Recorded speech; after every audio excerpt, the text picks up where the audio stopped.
PG, striktong patnubay at gabay ng magulang ang kailangan. Maaaring may masiselang tema, lengguwahe, karahasan, sexual, horror o droga na hindi angkop sa mga bata.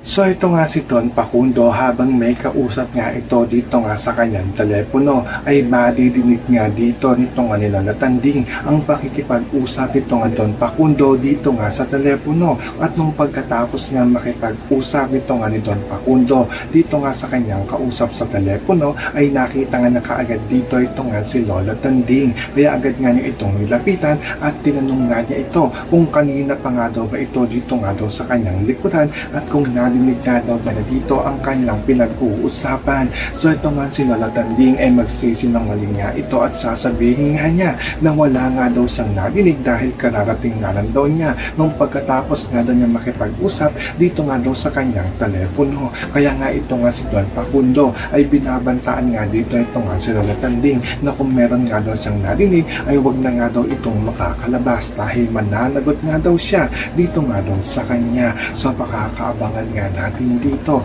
ang madirinig nito nga ni Lola Tanding sa pakikipag-usap nito nga ni Don Facundo dito nga sa kanyang telepono. Yan ang ating mga pakakatutukan at pakakaabangan dito nga lang sa FPJ's Batang Quiapo.